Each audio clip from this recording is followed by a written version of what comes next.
Actually, it's interesting. Sounds rather sort of bizarre, but I did go to Diana's coffin the day after I'd written it, and I read it to her in there, and I did sort of feel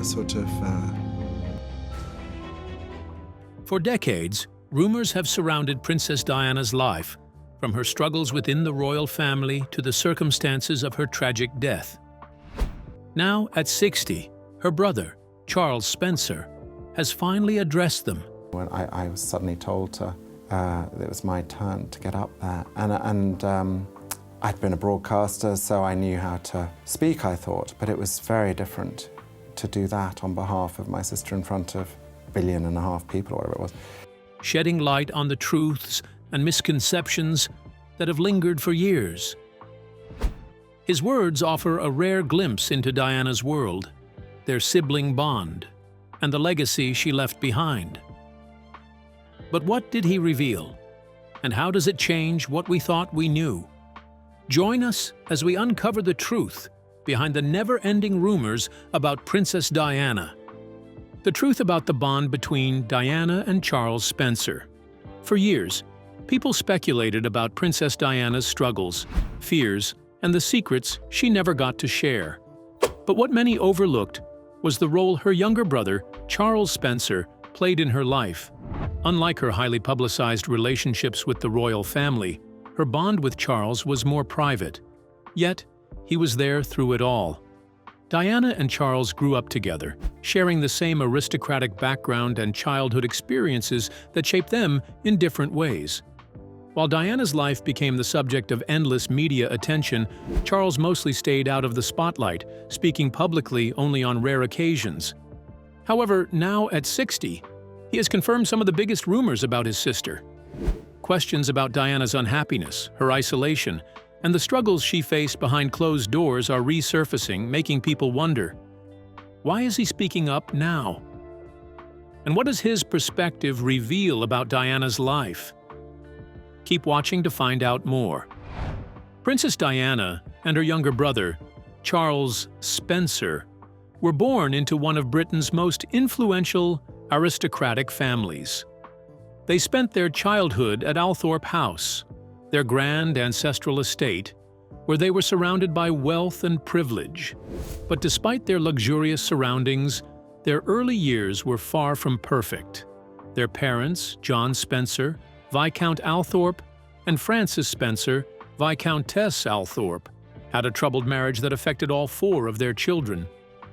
Diana had 2 older sisters, Sarah and Jane, but Charles was the youngest and the only son. This made him the heir to the Spencer title, which set him apart from his sisters in terms of family expectations. While Charles was raised with the understanding that he would one day inherit Althorp, Diana had to carve out her own identity. Still, the two shared a deep sibling bond, and despite their differences, they remained close. However, their family life changed drastically when their parents' marriage fell apart. When Diana was just 6 years old, their parents went through a bitter and highly public divorce. This left a lasting impact on Diana, Charles, and their sisters. At first, the children lived with their mother in London, but a court ruling eventually gave custody to their father, forcing them to return to Althorp. Diana struggled with this change, feeling abandoned and longing for the motherly love she had lost. Charles, being younger, may not have understood everything at the time, but he later reflected on how the divorce shaped their childhood. He once described their father as loving yet emotionally reserved, which made it difficult for Diana to express her feelings openly. Their mother's absence also created a deep wound that never fully healed, and it shaped how Diana approached relationships for the rest of her life.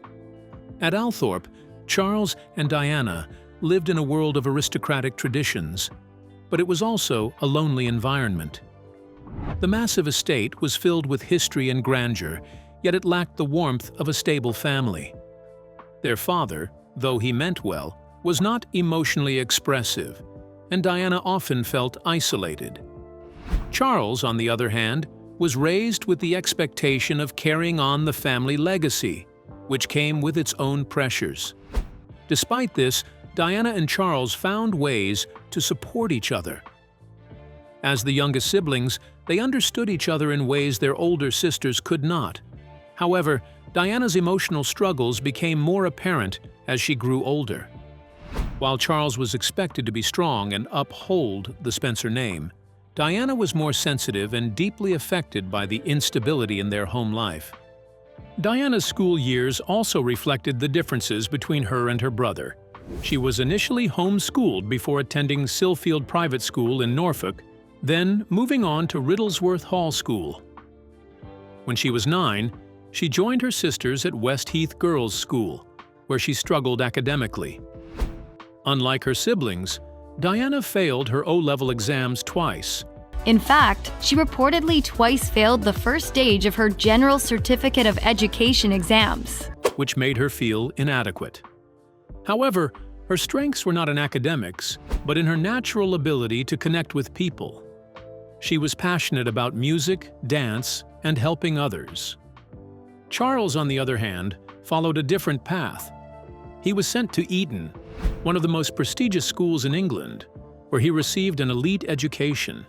This difference in their upbringing shaped their futures in unique ways. While Charles was being prepared to inherit Althorp, Diana was left searching for her own place in the world. However, despite their different paths, Diana and Charles remained close. Charles later recalled how Diana had a warmth and kindness that set her apart from the rest of the family. While she struggled with self-doubt, she had an instinct for helping others, which later defined her public image. Even before she became the people's princess, she was known for her compassion and ability to make people feel understood. At Westheath, she was recognized for her community spirit and caring nature, something that Charles always admired about her. At Westheath, people noticed how she had a way of making those around her feel comfortable and valued. Whether it was a friend who was struggling or a staff member who needed a kind word, she was there for them. Her warmth made people feel at ease, and that was something that set her apart even when she was young. By the time she was 16, her formal schooling was coming to an end. She spent a short time at a finishing school in Switzerland, but it didn't feel right for her. After just one term, she came back to London, ready to take on a new stage in life. Unlike many women from aristocratic families who relied on their parents' wealth, Diana wanted to support herself. She moved in with 2 friends and took different jobs to earn a living. She worked with children in various ways, first teaching dance, then becoming a nanny, and later working at a nursery school.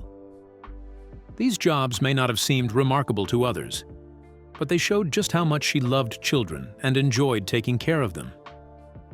Long before she became part of the royal family, she was already showing the compassion that would make her loved worldwide. Even though Diana was becoming independent, she remained close to her family, especially her brother Charles. They had always had a strong sibling bond, and even though life took them in different directions, that connection stayed intact. Charles wasn't the kind of person to speak publicly about their relationship, but he was there when she needed him. Diana's life was moving forward, but she had no idea that everything was about to change in a way she never expected. In 1977, when she was still just 16, she met Prince Charles for the first time. But what did Diana Spencer think when she first met her prince?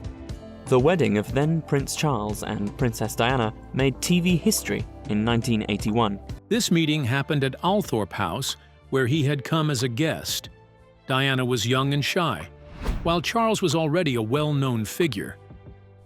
Their first interaction was brief, but it was a moment that would eventually change both of their lives. A few years later, they crossed paths again, and this time things were different. Diana was no longer just a shy teenager, and Prince Charles started to see her in a new way. They began dating, and soon, their relationship became one of the most talked-about love stories in royal history, capturing the interest of people everywhere. But what happened next made it even more fascinating. Prince Charles's relationship with the Spencer family. Before Prince Charles and Diana started dating, he had already met her family, including her younger brother, Charles Spencer. The Spencer family was well connected, and Charles Spencer grew up surrounded by British aristocracy. He was close to Diana, and even though he wasn't directly involved in introducing her to Prince Charles, he was always a part of her life during those years. Unlike his sister Sarah, who once dated Charles and later took credit for bringing them together, Charles Spencer's role was different. Who reportedly looked up to her two older sisters. In fact, it was Sarah that introduced Charles to a teenage Diana years before their celebrated wedding. Looking back, He saw how things unfolded and was there to witness his sister's journey into royal life. By 1980, Charles and Diana's bond deepened. They were both invited to a weekend gathering in the countryside, and that was when Charles truly started paying attention to her. Not long after, he asked her to join him on a sailing trip aboard the royal yacht Britannia. Their relationship progressed quickly, leading to a visit to Balmoral Castle, where Diana was introduced to the royal family.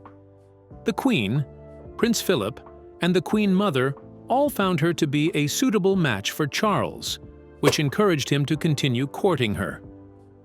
On February 6, 1981, he proposed at Windsor Castle.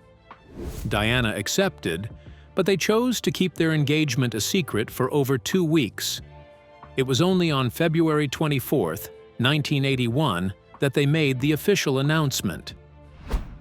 Once she was engaged to Charles, Diana resigned from her job as a nursery assistant and moved into Clarence House, which belonged to the Queen Mother. After some time, she relocated to Buckingham Palace. But despite the grandeur, she found life there to be extremely lonely. According to royal biographer Ingrid Seward, Diana struggled with isolation and the immense pressure of her new role. Even though she was preparing to marry the future king, she suddenly felt restricted in ways she hadn't before. However, she also made history. She was the first woman from an English background in over 3 centuries to marry the heir to the throne. And she was the first royal fiancée to have held a paying job before her engagement. Her first public appearance alongside Charles was in March 1981 at a charity ball, where she was introduced to Princess Grace of Monaco. A few months later, on July 29, 1981, she officially became the Princess of Wales when she and Charles were married at St. Paul's Cathedral. The wedding was a historic event, drawing around 600,000 spectators who filled the streets to catch a glimpse of the couple. Meanwhile, 750 million people across the world tuned in to watch the televised ceremony. Though the event seemed like a perfect fairy tale, there were subtle signs of tension. When reciting her vows, Diana accidentally switched Charles' name. Additionally, she made a notable decision by omitting the traditional vow to obey her husband, something that was uncommon at the time. Her wedding dress was estimated to be worth £9,000 and featured a dramatic 25-foot train.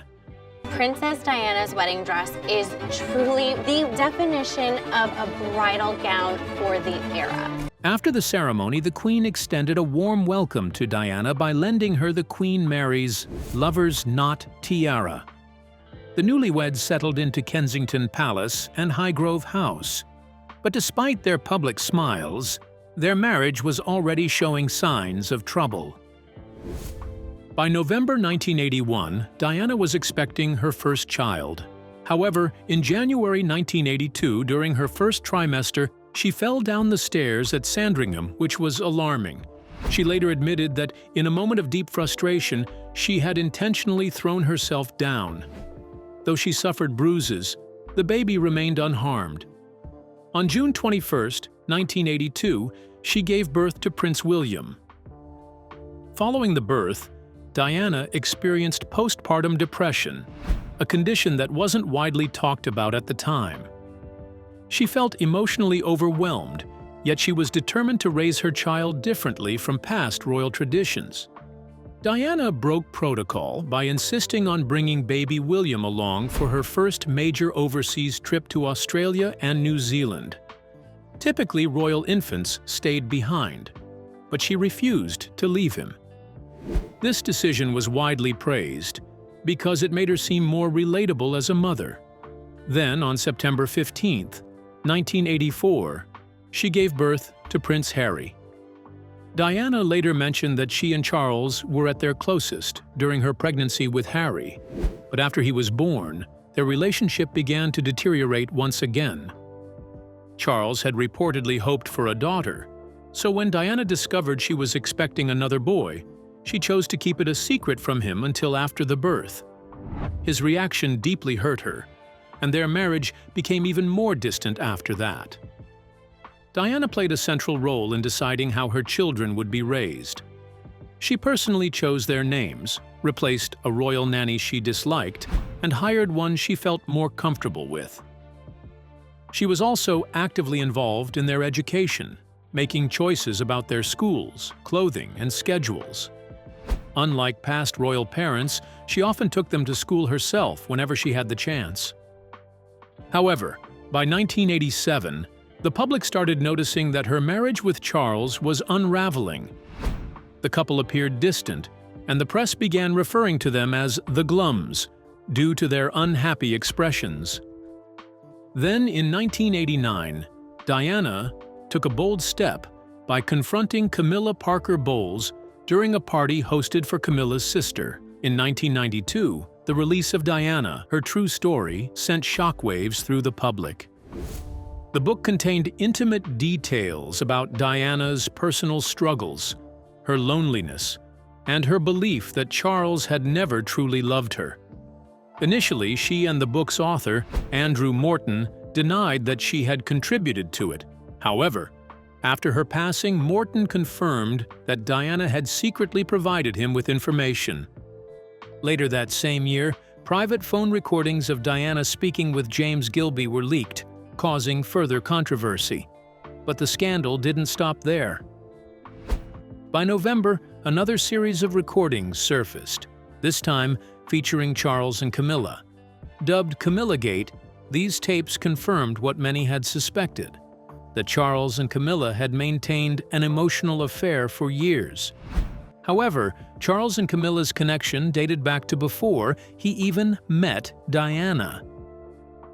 Their romantic relationship had been put on hold when Charles married Diana, but there were debates about how long they had truly stayed apart. Additionally, Diana had recorded messages for Morton's book, revealing that she had long suspected Charles and Camilla's emotional closeness. She recalled discovering a bracelet that Charles had specially made for Camilla just before the wedding. This discovery left Diana devastated, and she even considered calling off the wedding, but her sisters convinced her otherwise. By 1986, Charles and Camilla had resumed their relationship. Around the same time, Diana also became involved with James Hewitt, a writing instructor. Because of Hewitt's red hair, rumors spread that he was Prince Harry's biological father. However, Hewitt firmly denied this, stating that his affair with Diana began 2 years after Harry's birth. On December 9, 1992, Prime Minister John Major publicly announced that Charles and Diana had officially separated. Though they remained married on paper, they began living separate lives. Diana later revealed that before her relationship with Hewitt, she had been deeply in love with a member of her security team, Barry Manicky. When he was suddenly reassigned, she was heartbroken. Years later, she admitted in private recordings that she had even considered leaving everything behind for him. By 1993, Diana grew increasingly distrustful of Charles. She wrote a letter to her butler, Paul Burrell, stating that she believed Charles was in love with his personal assistant, Tiggy Legg Bourke. She also expressed fears that Charles wanted her out of the way so he could remarry. While there was no proof of this, her paranoia highlighted just how much the situation had affected her. In 1994, Charles openly admitted in an interview that he had been unfaithful. He claimed that he had only rekindled his romance with Camilla after his marriage to Diana had completely fallen apart. By 1995, Diana decided to share her side of the story, famously telling Panorama that there were 3 of us in this marriage. This was the final straw for the Queen, who urged them to finalize their divorce. On August 28, 1996, it became official. Though she lost her Royal Highness title, she remained the Princess of Wales. Despite everything, she remained close to her family, including her brother, Charles Spencer. But the story doesn't end here, as there's still more to uncover. Stay with us as we continue. The brother who knew her best. When Princess Diana passed away in a tragic car crash on August 31, 1997, the world was in shock. People struggled to believe that someone so young, kind, and full of life could be gone so suddenly. Millions mourned her loss, but for her family, the grief was immeasurable. Among them was her younger brother, Charles Spencer, who had shared a deep connection with her since childhood. He wasn't just her sibling, he was someone she had cared for and protected from an early age. Even after Diana became a global icon, Charles remained one of the few people who treated her the same, ensuring she stayed grounded despite the overwhelming attention surrounding her. Their bond had been strong since childhood. When their mother left the family home, Diana took it upon herself to comfort her younger brother, even though she had her own fears. One of the most heartbreaking memories Charles carried was how Diana, despite being terrified of the dark, still tried to protect him. At night, she would hear him crying down the hall, but she was too afraid to go to him. It was something that stayed with him, a reminder of how much she loved and cared for him, even in moments when she felt helpless. As they grew older, their relationship remained just as strong. When Diana married Prince Charles and became the most famous woman in the world, many people around her changed. Suddenly, she was surrounded by individuals who treated her like royalty in every sense, never daring to challenge her or speak to her as they once had. But Charles saw things differently. He believed it was his responsibility to be the one person who remained honest with her. He attended private gatherings where he saw how people eagerly tried to win Diana's favor, showering her with endless praise.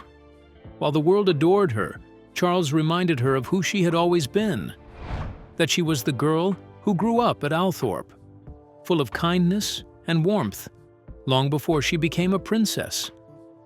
This wasn't always easy. Diana had been surrounded by admiration for so long that hearing constructive criticism was difficult. But Charles never wavered. He spoke to her with honesty, even when it wasn't what she wanted to hear, because he believed that was his duty as her little brother. He knew that beyond the glamour and attention, she was still the same person he had grown up with, and he refused to treat her any differently just because the rest of the world did. At her funeral, Charles Spencer stood in front of the world and gave a speech that many still remember today. He spoke about his sister in a way that went beyond the headlines and the photographs. He didn't just talk about Diana, the princess. He talked about Diana, the person. He described her as the essence of compassion, duty, and beauty. Many who watched on television heard him speak about how she had been more than just a member of the royal family. She had been a woman who dedicated herself to helping others, using her position to shine a light on the struggles of those in need. He spoke about her work with AIDS patients, her efforts to end the dangers of landmines, and how she reached out to people that the rest of the world often ignored. Charles also spoke about her sense of humor, her warmth, and the way she made people feel special. He described how she had a natural nobility that had nothing to do with titles or status. She had been a British girl who transcended nationality, someone who belonged to everyone. He reminded people that even though Diana had been one of the most photographed women in the world, There had been so much more to her than what the cameras had captured. One of the most powerful moments of his speech was when he talked about how she had been hunted by the media. He spoke openly about how the press had treated his sister, how they had followed her every move, and how that relentless pursuit had played a role in her tragic death. It was a moment of truth, one that made headlines across the world. People understood that Charles wasn't just grieving, he was protecting his sister, even in death. Even after Diana's passing, Charles remained committed to honoring her legacy. He ensured that her final resting place at Althorpe House remained a place of peace and reflection. Alongside his wife, Lady Karen Spencer, Charles often shared updates from the estate, where they cared for various animals, including pet sheep and a visiting peacock. Despite his deep love for Diana, Charles rarely spoke about her publicly. But when he did, it was always with admiration and a deep sense of loss. He carried the weight of their shared childhood memories, the painful realization that he could no longer protect her, and the knowledge that even in her most famous moments, she had needed someone to remind her of who she truly was. Through his actions, Charles ensured that Diana's spirit remained alive, not just in the hearts of those who loved her, but in the legacy she left behind. So what do you think was Diana's greatest impact on the world? And do you believe the media played a role in Diana's struggles? Or was it just part of royal life? Drop it in the comment section below. If you enjoyed watching this video, make sure to like, share, and subscribe to our channel for more. Also, click the next video shown on your screen. You will enjoy it.